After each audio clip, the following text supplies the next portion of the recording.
Ar jūs pasiruošę? Kas tai per monstras?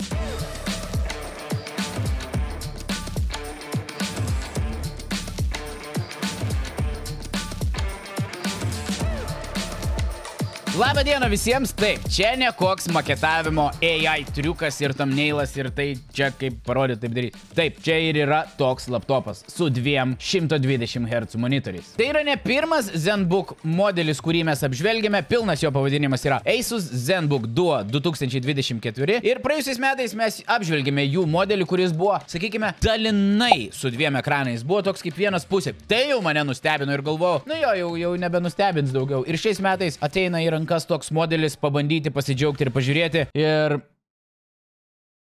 Wow, kodėl anksčiau niekas nepagalvojo apie tai? Prieš prieinant prie tos įdomiausios turbūt dalies laptopo dizaino ir pačios idėjos, kodėl jis buvo sugalvotas su dviem monitoriais, pasakysiu, ką mes turėjome dėžėje. Dėžėje buvo pats laptopas, žinoma, turėjome specialų keisą, jeigu keliaujate, dirbate nuotoliu ir jeigu norite jį kažkur vežiotis, jūs puikiausiai tai galite padaryti įsidėję į gražų keisą, privalomi kabeliukai, pasičardžinti laptopą ir taip toliau. Ir Asus Pen antrąją versiją, kur jeigu dirbate tam tikrus grafikos dizaino darbus, video montavimus ir naudojate, pavyzdžiui, apatinį monitorių kaip grafikos maketavimo šaltinį ir ten viską patraukti, papiešti, jeigu ką tik reikia. Galite kuo puikiausiai ir gražiausiai tai padaryti. Ir žinoma, jeigu nuspręsite rašyti elektroniniu rankiniu būdu, įvardinkim taip, ne iš tikrųjų ant popieriaus, bet ant ekrano, kuo puikiausiai galėsite tai daryti. Tai keliaukime prie to pagrindinio dizaino. Šį laptopą aš jau turiu virš mėnesio ir tik šiandien, man atrodo, jei neklystu ar vakar, išėjo oficialiai jo data, kai jis jau keliauja į pardavimus ir žmonės gali įsigyti. Prieš tai buvo biški tokia mini paslaptėlė, ne paslaptėlė, kiti žinojo, kiti nežinojo. Aš jį gaunu, aš nieko apie jį dar nebuvau atsidaręs, jokio PDF aprašymo ir taip toliau, kad pasiskaityti. Iškart išpakuoju, atidarau. Nu, laptopas galvoju. Ir tada žiūrite klaviatūrą kažkaip taip. It looks like. Pam! Nuimu.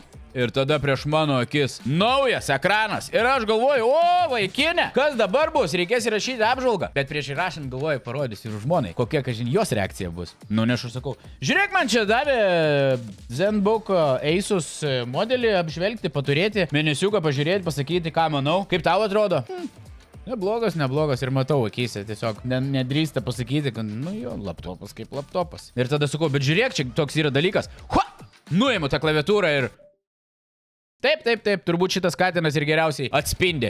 Ir tada padarau dar transformerio manevrą, kur ištransformuoju ir du monitoriai vienas virš kito ir klaviatūra dar atskirai atjungta. Toliau mes gauname šią reakciją, bet neslėpsiu, mano asmeniškai irgi buvo tokia pat reakcija, kai aš jį ištraukiau iš dėžės. Tai draugai, nepaisant to kieto ir unikalaus dizaino, kuris visiškai yra logiškas. Man vienintelis nelogiškas dalykas yra, kaip niekas nepagalvojo padaryti tokio modelio anksčiau. Nu kietai. Nepaisant to, mes čia turime net du 14 inčių 120 Hz monitorius, abu yra 3K rezoliucijos, jeigu norite naudoti mažiau resursų, galite naudoti ant Full HD funkcijos, bet kaip gamintojai juokauja, sako, čia pirmas 6K laptopas, nes du monitoriai po 3K, 6K. Aišku, jie juokauja ir tai yra teoriškai, bet negali neigti, kad neteisybė. Iš kokios perspektyvos pažiūrėsi. Vienas labai smagus dalykas, kad čia yra du monitoriai, klaviatūra ir jūs nepatikėsit. Bet jos storis yra tik 2 cm. 2 monitoriai ir klaviatūra. Daugelis klausia, ar šitą klaviatūrą nuėmus mes galime, tarkim, uždaryti laptopą. Nu, kad uždaryti faktas, kad galite. Ir galite jį transportuoti. Nežinau, kodėl taip reikėtų daryti, bet galbūt dėl to tarpo, kuris čia atsiranda, žmonėms kyla šis klausimas. Taip, jis be klaviatūros išlaiko iki 25 kg svorio, tai jeigu nesate vaikas, kuris sveria mažiau negu 25 kg, nerekomenduojama jums lipti ant šito laptopo, bet ir šiaip, kas turėtų lipti ant laptopo? Esmė yra, nelaikykit ant žemės daiktų, iš vis. Nereikia laikyti daiktų ant žemės, kad netyčia neužliptumėt. Ant stalo pasidėkit. Baigėt darbus, užlenkėt. Ant stalo. Ir kaip turėdamas du monitorius, sveria tikrai nedaug. 1,6 kg. Toliau pakalbėkime apie visai įdomius dalykus ir turbūt net 4 pagrindinius jo naudojimo būdus, kaip jį galima naudoti. Tai pirmas būtų standartinis būdas, kai jūs jį atsilenkėte ir naudojate kaip reguliarų laptopą. Turbūt daugiau čia nieko nereikia pridurti, nes laptopą jau daugelis iš mūsų yra naudojęs ir supranta, kaip tai veikia. Antrasis būdas, turbūt mano mėgstamiausias ir kiečiausias būdas, tai yra pasidarius šį transformerį, kur išsitiesite du monitorius vieną virš kito, atlenkite galinę kojelę ir taip pasistatę, klaviatūrą prieš save pasistatę, jūs galite dirbti su laptopu su dviem monitoriais. Taip man vis dar yra keista keista sakyti laptopus su 2 monitoriais. Bet it is what it is. Ir čia man pasitarnavo puikiausiai galimybė montuojant video nesant namuose. Monitorius virš yra pagrindinis mano vadinamasis source monitor, kur aš matau jau pagrindinį galutinį failą. O apačioje visi projekto failai, kaip aš efektus dėlioju ir taip toliau. Pakeliokis matau patį pagrindinį, didelį, aišku, nes kai ant laptopo montuoji pasidarai tą mažą ekraniuką, tai būna toks a struggle. Lygiai taip pat su grafikom, photoshopai, grafikos, dirbat su grafikos dizainais. Tai yra puikus įrankis turėti galutinį greitą rezultatą ant vieno didelio monitoriaus ir tada žemiau visi jūsų projektų failai. Liuksas. Lygiai taip pat po to pagalvojau, bet aš tam nenaudoju, jeigu transliuojate, tarkim, arba kokią konferenciją transliuojate. Jūs galite turėti failą, kur jūs matote visus žmonės ir save. Apačioje jūs galite turėti savo valdymą pasidėję. Tai, du monitoriai šiais laikais suteikia labai daug galimybių. Ir trečias būdas būtų, kad jūs galite naudoti kaip paprastus A4 vertikalius lapus. Jeigu rašote, konspektuojate kažką, tai labai visai gerai kaip knygą pasistačius turėti ir matyti net 2 lapus, arba, pavyzdžiui, konspektuojate, žiūrite kokį nors video ir nuo jo nurašinėjate tam tikrus faktus ir, nežinau, rašto darbą kažkokį atlikinėjate, renkate informaciją, viename ekrane eina vaizdas, vaizdo įrašas, čia jūs rašinėjate ant kito ekrano, viskas veikia labai puikiai ir viskas taip veikia labai puikiai. Ir ketvirtas būdas, tai yra labai geras būdas, vadinamasis share mode. Tarkim, jūs dirbat su klientais. Daug įvairiausių darbų ir jūs su klientu susitinkate per stalą, prie kavos puodelio ir taip toliau ir norite parodyti, ką atlikote.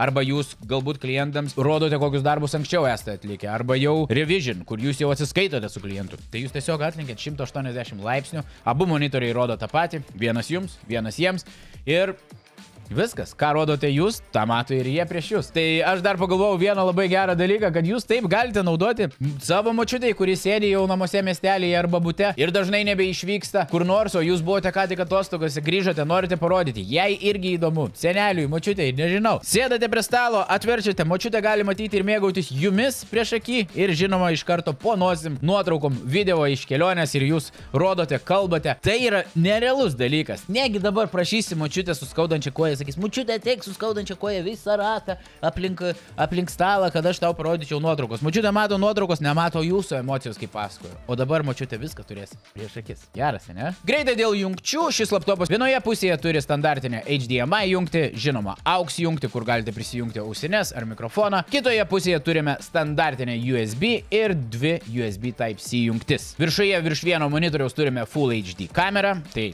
konferencijoms viskam bus puikiai. Dėl baterijos labai sunku pasakyti, kaip ir kiek laikys, bet žiūrint, kokias programas naudosite, žiūrint kiek abu monitorius ar vieną monitorių laikysite įjungę, tai, bet kad suprastumėt baterijos laikymo perspektyvą, tai jeigu laikysime su vienu monitorium įjungtu ir naudosime ant video žiūrėjimo funkcijos, laptopas laiko net iki 13 valandų, o jeigu ant abiejų monitorių paleisime video, laptopas laikys net iki 10 valandų. Na, kaina tikrai, manau, visus nustebins. Aš asmeniškai galvojau, kad kainuos kokie 2,5 beveik 3000 ir ne, jo kaina svyruoja apie 1700, priklausomai kur ir kokį modelį imsite, nes žinoma galite pasiimti ir su mažiau ramų, ir su daugiau ramų. Kalbant apie specifikacijas, mes viduje čia turime Intel Core Ultra 9 procesorių ir integruotą Intel ARC vaizdo plokštę, kuri šiais metais yra net 2 kart spartesnė nei įprastai. Tai kaina 1700, aš manau, tikrai yra labai solidi ir labai gera kaina tokiam mini monstriukui ir transformeriukui. Į rinką, į kurią taikė Asus, aš šitą laptopą vertinu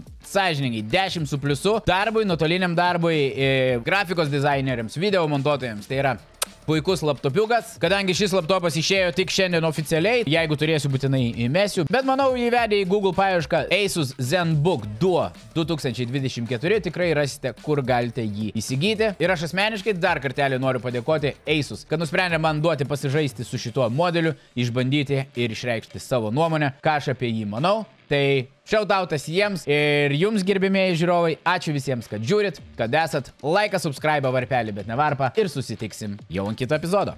Iki!